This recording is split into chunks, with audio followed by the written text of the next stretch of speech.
Hi, everybody.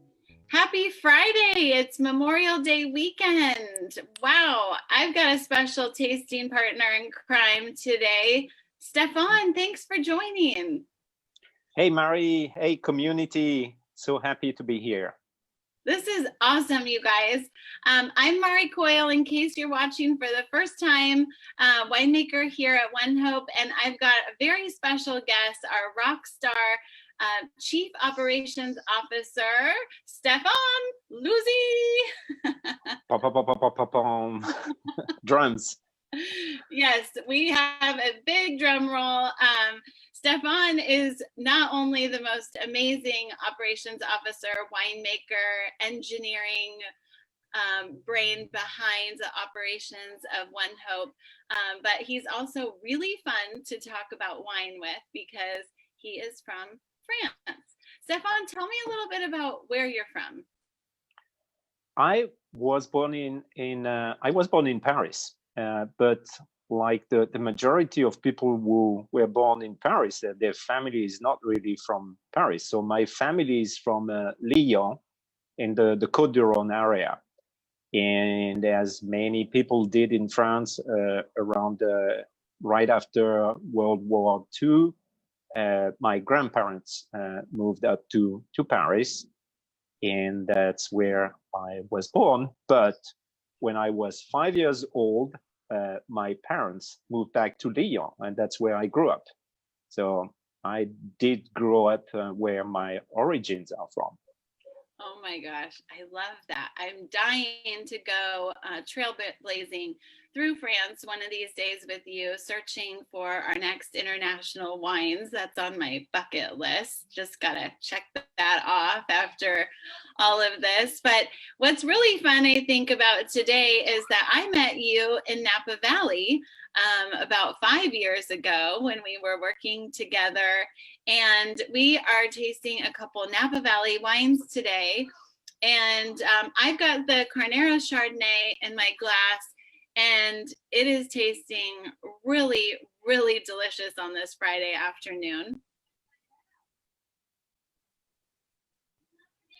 I love the intensity of Carneros. It's that cool region on the southern end of Napa Valley. We really have a lot of minerality and a lot of fruit purity. I was wondering, Stefan, what do you think when you sip this wine? Does it remind you of anything from France? Of course it does. I mean, I'm in Burgundy when I'm this wine, the aromas, the palate. I mean, it is Burgundy. That's the beauty of Chardonnay. I mean, it's not the reason why Chardonnay has been spreading over the world is that it adapts pretty well as long as you have limestone and good winemakers. You will make good wine. So here we're in Carneros, where, as you know, it's the weather is pretty cool with the ocean influence, and it has that buttery character, vanilla, rich. It is sorry. I think. Last time I had it was 6 months ago. It has become bigger, and the taste, the flavors. This wine is really becoming a big wine and getting better. Yeah, I'm really enjoying this. I mean, it is. It's really pretty, very signature Napa Valley with that intensity of flavors. I love sharing this with you virtually. And I was thinking about it, and it's really cool how wine takes us to a lot of different places around the world. That's one of the reasons I got into winemaking, is I wanted to discover the world in a different way. How did you make your move from France, or was it from France, over to Napa? It was not even France, it was Italy. Oh my goodness. Yeah. Oh gosh, how to turn 25 years in 25 seconds. That's my challenge.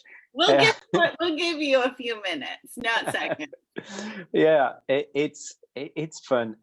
I think everything started when I was really a kid, and my father is a wine lover. He loves Bordeaux, and he had that beautiful cellar. And each time he was opening that bottles, I mean, there was the mystery, the vintage, the wine. And, you know, in France, we don't have the varietal. So it tells you where it is from. So you have that chateau name. I say, wow. So someone has been making this wine. And there was those, I was fascinated by the power of wine that he, just by opening a bottle of wine, you had you had those flavors, those expression that. And I remember I was probably 10 or 12 years old, and I was just allowed to have just a sip in my father's glass, and it was pretty fascinating to me. Then I became a teenager and forgot about it. I mean, did my stuff as you do when you're a teenager. And when I was in college, I mean, I had that opportunity to go to the School of Agronomy in Montpellier, south of France, and I was pretty much in science and really liked that opportunity. So we were 3 friends studying in Lyon, and we applied for the school, and my friends they applied in Nancy, which was north of France, and I was in Montpellier, south of France, beautiful place. And I found out it was also the place of the INRA, which is the National Institute of Agronomic Research in France, and that's where they have all of the, you know, all of the nursery varietals. So that's where all most of the viticulture, together with Dijon in Burgundy and Bordeaux in Bordeaux, there was a lot about viticulture and wine. And when I had the opportunity to get specialized, so I was doing that 3 years school and to become an engineer in agronomy, and I had the opportunity to do viticulture and enology, and say, wow, that's awesome. I mean, my family doesn't have vineyards, but I was a wine lover. For me, it was fascinating. And very importantly, which I love your introduction, what you said in introduction, the opportunity to travel, whether you travel real or you travel virtually, because wine is international. So I say, well, it's really cool. Let's get into this. And so I did my last year, my 3rd year in viticulture, and I did enology in parallel.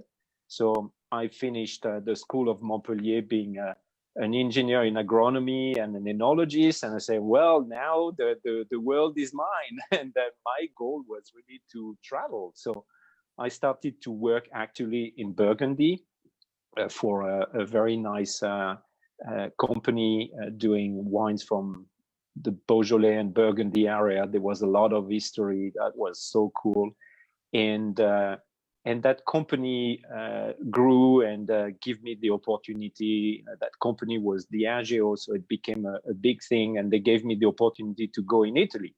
So I went in Italy, and that was another love story, because when I got in Italy, I had a 3 years contract, and I stayed 17 years in Italy. So that was really a love story. My wife is from Italy. Maddie is from Italy, and I love everything about Italy. I was near Barolo and Barbaresco. I discovered the wines. The people really loved everything, and one day I've been contacted and say, well, we have a big wine operations in Napa, and we need someone like you with the knowledge of the business.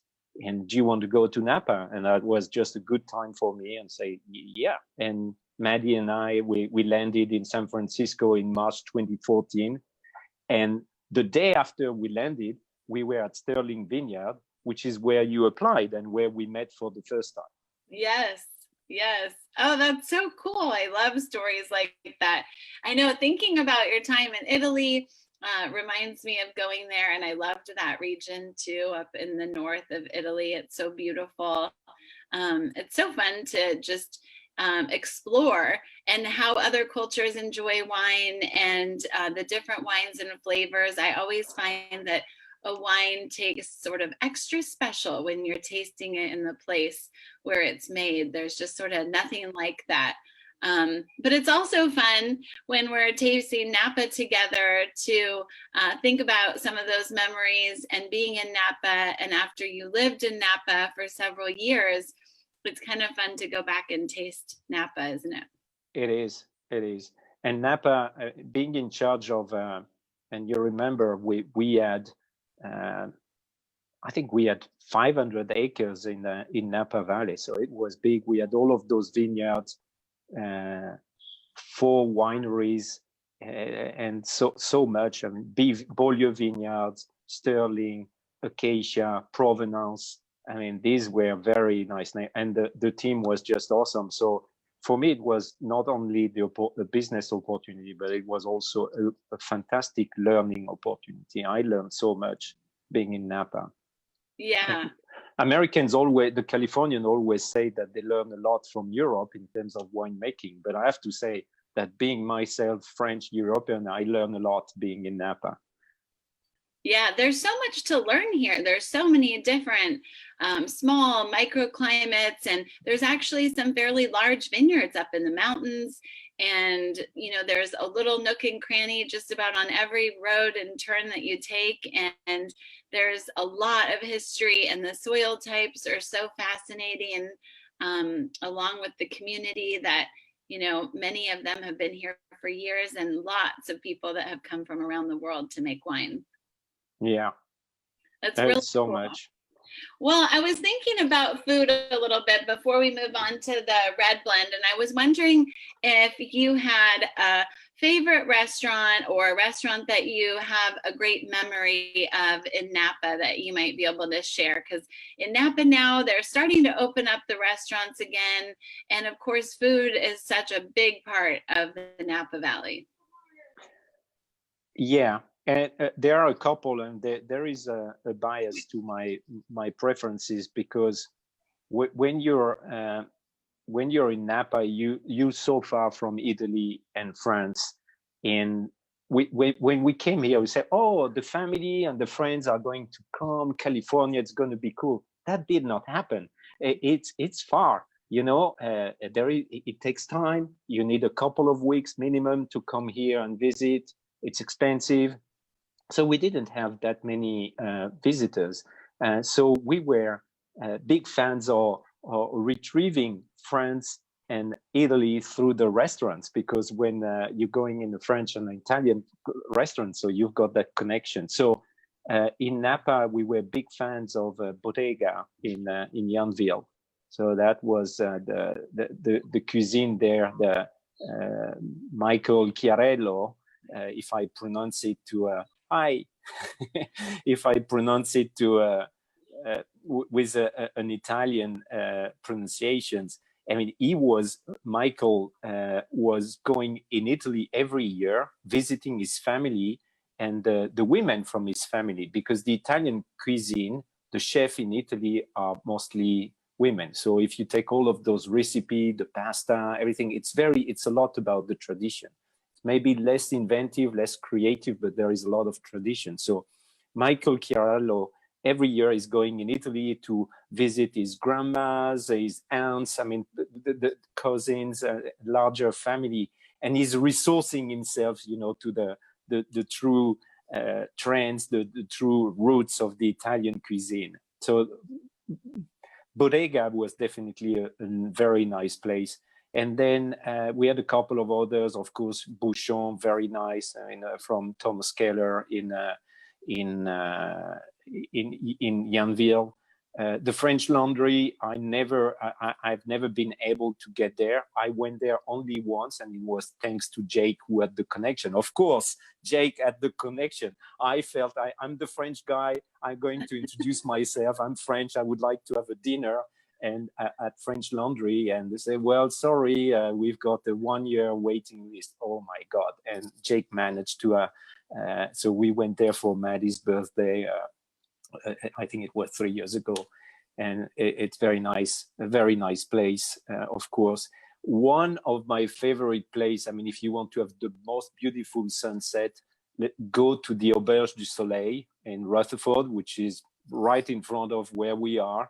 I mean, you just have to on the trail, and you go to the Auberge du Soleil. Just have a little bit of French food. They have a bistro there, very informal, and then you sit there and watch the sunset. If you're lucky, you can see San Francisco, all of the vineyards, and then you can see the bay and San Francisco. It's beautiful, beautiful place, and very good cuisine. Ooh, Now I'm getting hungry because it is almost dinner time, and that sounds amazing. I would love to enjoy a couple meals out. I can't wait for the restaurants to open. Yeah, I agree with you on the Chard. It's really, really expressive right now and beautiful. There's a lot of floral notes and that touch of lemon zest. It's just pure Napa Valley. I love this wine. It's great. It's tasting. It's a 2017. I think it has another couple of years to get better. It's really.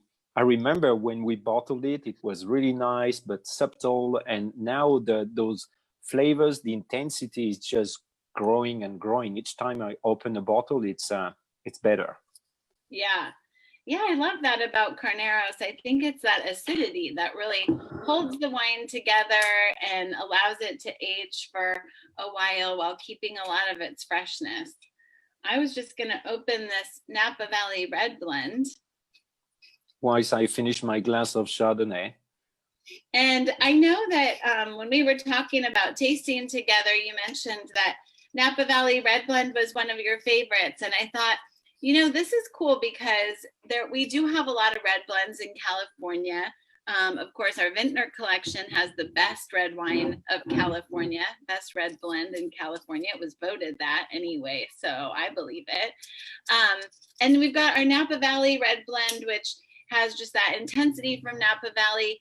And I wanted to ask you a little bit about your thoughts on blends, because of course, well, I know you're going to have a lot to say about the history and traditions of blends, and that blends aren't really a new thing, are they? They are not. I mean, that's the way. I mean, you've got two schools. I mean, there is the Bordeaux school, which is the blend by excellence.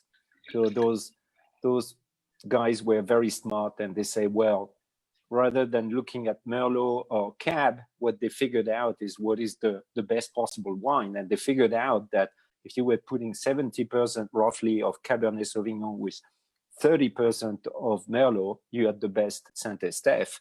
And that's how they made those magnificent wines in Bordeaux. And that's the way they've been making wine for centuries and centuries. So blending wine is per se, it was, I would, sort of a necessity, because that was the research, the quest for excellence. And when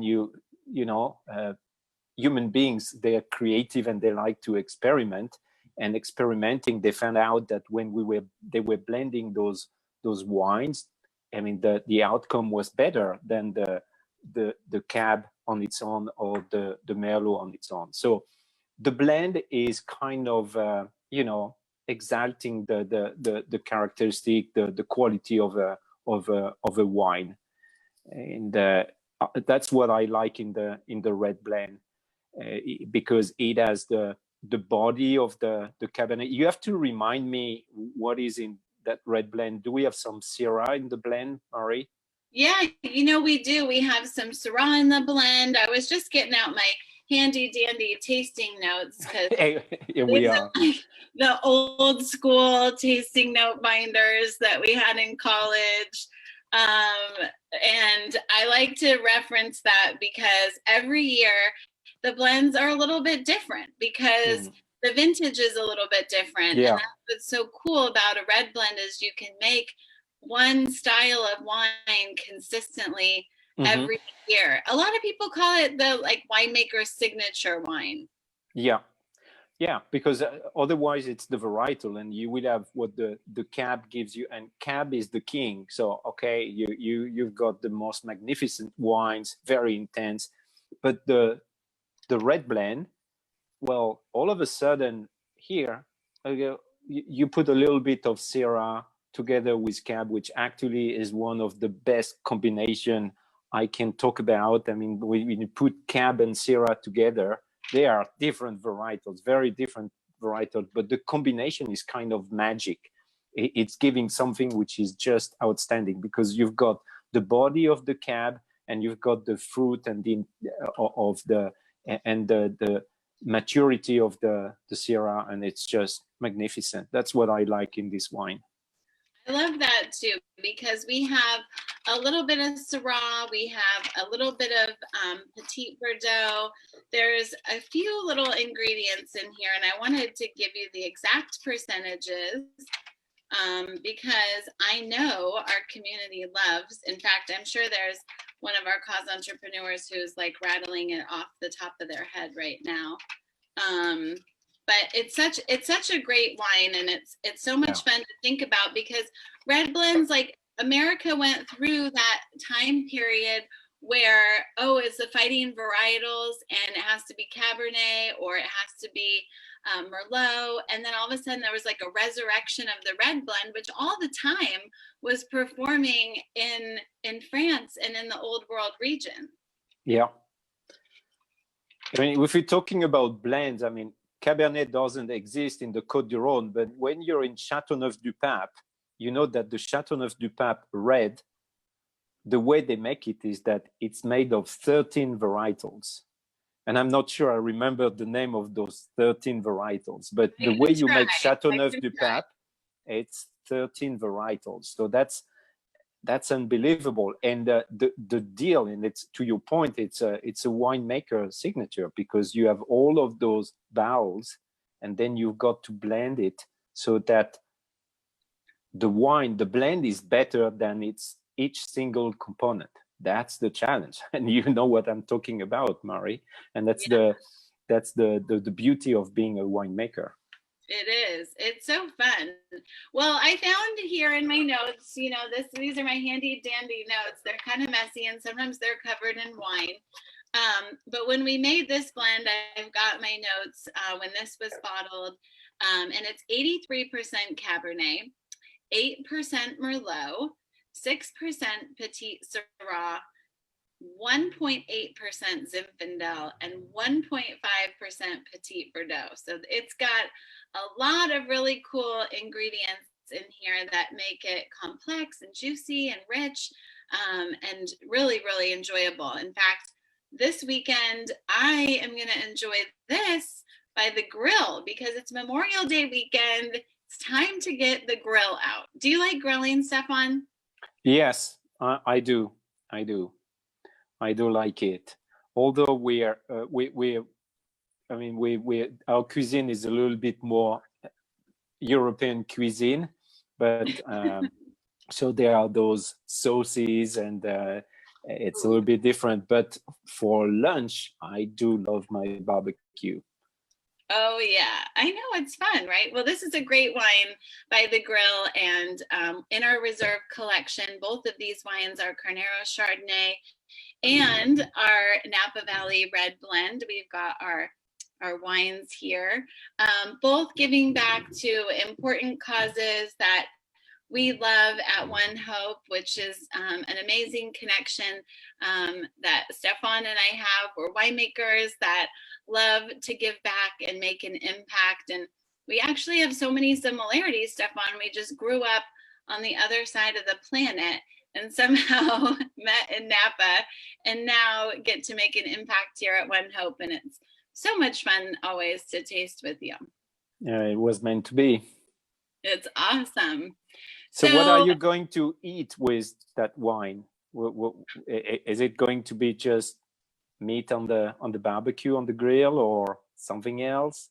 What is your perfect match, I mean, in terms of food with this wine? Oh, you know, I've got to say, I absolutely love a red blend with a burger. And the reason why I love it is because I make my homemade burgers. I have a super special secret sauce that is passed down for many generations. It's just mayonnaise, ketchup, and mustard, but it's really good. And I know the right color that it needs to be, so I don't measure anything. I just know the color that it has to be. And so I love adding that special sauce. I love putting all the ingredients into the burger, whether I'm making lamb or beef or even vegetarian burger. Sometimes I make my own homemade like mushroom burgers. And then I love finishing it off with all the different toppings and layers. I like really squishing down on the burger. And so depending on the wine, but certainly with a red blend, I like to add a lot of things like maybe some caramelized onions, maybe some like slow roasted tomatoes, maybe even some spicy arugula in there with this wine might be good. That's kind of my perfect weekend. I wish I was there. I know it's been too long since we've had you over. Yeah, we have to travel again, and I want to be there. I know, seeing those photos of the new tanks at the winery. So the winery is shaping up. A lot is happening at the estate, Marie. So I'm really looking forward to be there. I can't wait to have you back. And it's always fun to share a glass with you and share a little bit about the world of wine, which is always a pleasure for me, is to get back to traveling with my taste buds and learning about new experiences. And I just wanted to wish everybody a very happy Memorial Day weekend. And if you're watching and you're not part of our ONEHOPE community, we welcome you to join. This is the best time to join our community to share wine and give hope. For just $29, you can order your business bundle kit. I call it the Sharing Hope Kit. And then you can add wine to that. For $12 a month, you have your Cause Entrepreneur membership, and you can start making an income while you make an impact with our wines. Our community is such a fun place to be, and Stefan and I love sharing our experiences and our wines, and we're continuing to grow and make great wines for our entire community. So cheers to that. Cheers, Stefan. Cheers. And the last thing I would say is that we will continue to work hard, as we've been working so hard during the last months, to make it a success. Absolutely. Our commitment to quality, you can see Stefan attended one of the best universities in France. We'll probably arm wrestle for which is better, Davis or Montpellier, but you know, that's for another happy hour. We can arm wrestle about that. What is important is that it's quality first. Wherever the mantra is coming from, it's quality first. That's right. So thank you guys for joining us. We have lots more to share with you on our happy hours here at the ONEHOPE Facebook every Wednesday and Friday at 4 p.m. Pacific time. Cheers. Cheers.